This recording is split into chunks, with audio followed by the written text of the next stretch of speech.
How to cope with temporary friendships. Hi, I'm Amy Colgan-Niemeyer, a life coach, a diva coach. So, what is a temporary friend? I describe a temporary friend as one who doesn't really have that much in common with you except for maybe one thing. And when that one thing is gone, then the friendship is gone. When one thing ends, the friendship ends. Here are some examples of the situations, the people that I'm talking about. Clubs, community organizations, religious organizations, the gym, volunteer organizations, neighbors, teammates, workmates, classmates, even people in your town, state, city that you have known maybe for a long time. They leave and they're no longer in that town, that state, that city, that country. That's another example of temporary friendships. Hobby-based, habit-based. Say you may be a smoker, you quit smoking, and you may not have those smoking friends anymore. Or friends who drink. If you stop drinking, those drinking friends might distance themselves from you, or you might distance yourself from them. Value-based. Say you change your values, and those people that you had those common values with, they're not so common anymore. So that friendship is no longer as strong or may disappear. Okay. In summary, if you change, you lose these friendships. They don't take well to you changing. Not everybody, but these specific people that I call temporary friends. They're not open to you changing. Or you're not open to someone else changing. Okay. Sometimes you may stay with these people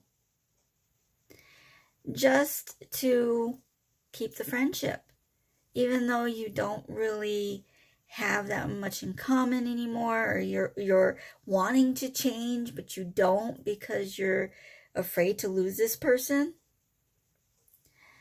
You may leave, on the other hand, and feel this certain type of alienation from those who you felt close to for years, maybe.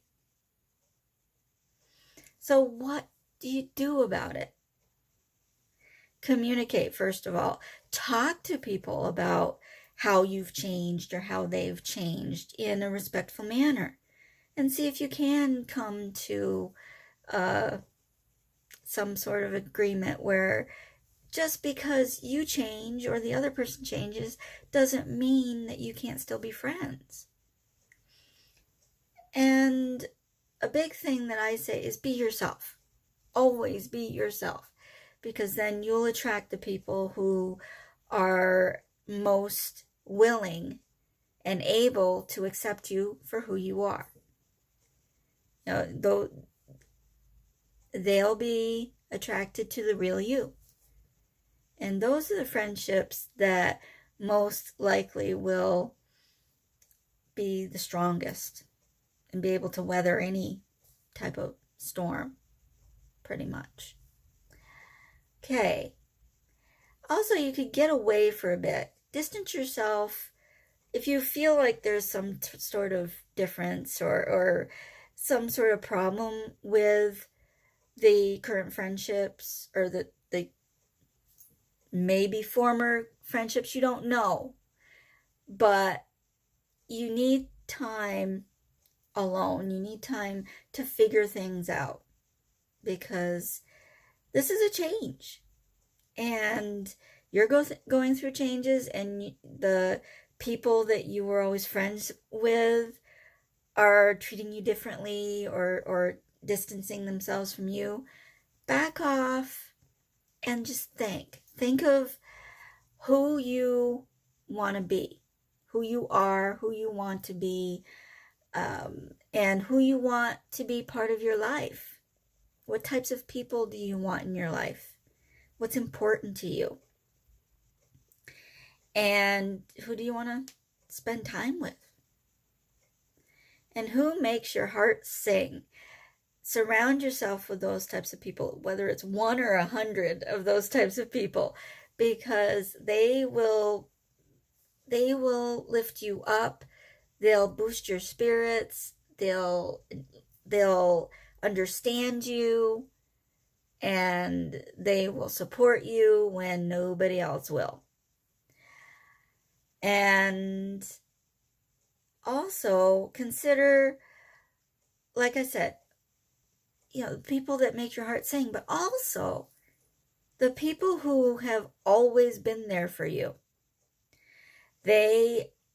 Doesn't matter what clubs you're in. It doesn't matter what activities you like.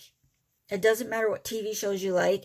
It doesn't matter what religion you are. It doesn't matter what political party you belong to or follow or anything. What your interests are, what food you like. It doesn't matter. Whether you're a smoker or not, they like you. They like the whole package. They don't care about the bits and pieces. They like the whole package. They like you because you are authentic. You are you, and they like what they see. And it doesn't necessarily have to do with any of these individual things. It's just you as a total person they like. So consider those people and hang on to them because they're the real deal. They're the people that are going to be with you the long haul and understand you and really support you, whatever you're going through, whatever choices you make. They may not understand it, but also they're the ones that may not agree with you. Now, this isn't about everybody, agreeing with you and you just being around people that think like you and so on. No, it's the people who are in your corner. And they may disagree with you, and they'll say so. They'll say that they disagree with you. But they also honor your decisions. They're not judgmental. They're not divisive. They're not dismissive. They're honest. And you need those types of people in your life. They won't just tell you what you want to hear. They'll tell you what you may need to hear. And you have a right to disagree with them, agree with them. All right. But you both care so deeply for each other that it's okay. You can agree to disagree and still have, healthy debates and so on, and really still care about each other. It's not like, oh, well, if you don't follow this way of living, or if you're not this political party, or if you're not this religion, or if you're not, in this cushy job, this certain job, then I don't want anything to do with you. No, it doesn't have anything to do with that. It has to do with mutual respect and honoring that honoring each other, and really being there for each other, the whole person, whatever that is, whoever that is. And so it's a deep connection. It's a really deep connection. And I talk about connection quite a bit, and I really love it. I love friendships that are really deep. And it takes a long time to develop those types of friendships. And so it's hard. It's hard to it's hard to really be patient sometimes, to let those friendships grow and mature, and it might end up that you don't have a super amount of those types of friends, but the friends that are in that category, can't beat them. You just cannot beat them, because they're always there for you. And so the connection means a lot. It really does in that instance. Those aren't the temporary friends. Those are the ones that you can count on. And if you are you'll attract, like I said, you'll attract others like you. And like I also said, you don't have to be exactly alike.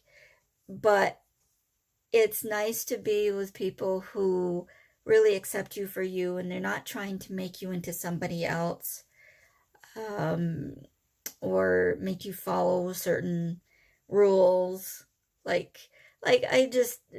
popped into my head about like these old clubhouses. These kids would have clubhouses, and if you didn't do XYZ, you'd be out of the club, or you'd have this special password or something, or this this ritual that you have to go through to be in the club. These people, there's none of that. It's just you're naturally very close. You're naturally you're just in tune with each other. No expectations, no judgments. You're just you. You can be yourself with the person. Long-term friendships, like I said, they're hard to keep. They're hard to keep up, but they're so important. And concentrate on these people, the ones that are really, they really get you. They really understand you. And they light up your life. They build you up. They're your support system when things are the roughest, and the best too. During the best of times, during the worst of times, and every time in between. They're awesome. And you don't have to, like I said, don't have to think exactly alike. You just have to really respect each other and honor each other and get each other. You may change, but they are still there. That's the difference between your really deep friendships and the temporary friends. They're in your corner. They will listen to you, and you listen to them. It's a two-way street. They will always be there, and that's an amazing feeling when you have somebody in your life like that. Or if you're lucky enough to have more friends like that, a bunch of friends like that, it's awesome.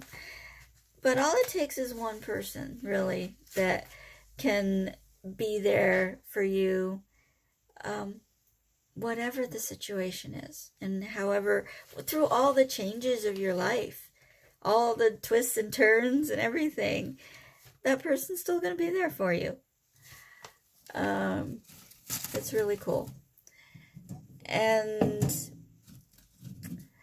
that's not to say, I want to mention this too. It's not to say that acquaintances aren't important.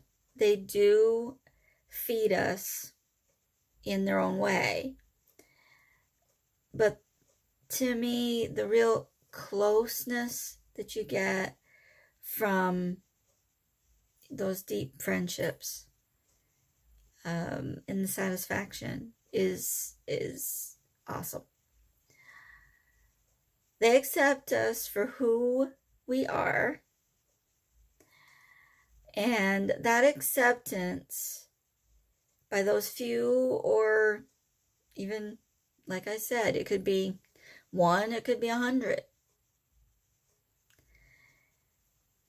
Those friendships are vital because you know you can count on those people in any situation. They're not going to bail on you. They're not going to be petty. They're not going to whine. They're not going to do all these, just superficial things, or anything competitive or anything like that. They'll be there for you. And they allow you to be you. No exceptions. It's like, you can just be yourself. They love you. They love the core of you. They love you for who you are, and they love you for who you aren't. They love you for anything. They love you just overall, for just being you. And that's not just, because every one of us has our really special qualities, and we really are special. Everyone is special. Everyone has their good points and bad points, and in between points, and those close friends get it all. They understand that. They'll take the good, the bad, the ugly, and they'll really be there for you. Because, we're not always going to be on top of everything. We're not always going to be perfect. We're not always going to do the right thing. And we need those people in our corner that say, okay, all right, you goofed up. You can get back on that horse. You can try again. And you need those types of people in your life that will be there for you no matter what. And like I said, they'll be honest about their feelings about what you do, but not judgmental. And that's gold. That's really gold. So, do you have temporary friendship stories that you'd like to share with me? People who have come into your life and you were friends, maybe even for a while, but say you changed a job, they're at your work, and you changed a job and you don't see them anymore. Or you used to go to the same religious organization, but you don't anymore, or they don't, and so you don't see them anymore. So how did you handle it? Was it a really difficult situation, or did things just kind of fade and you were okay with it? I'd love to find out how you handled it. So email me at amy@acnlifecoach.com, and I will catch you back here next week, next Monday. And you can also comment below. Take care and have a good week. Bye-bye.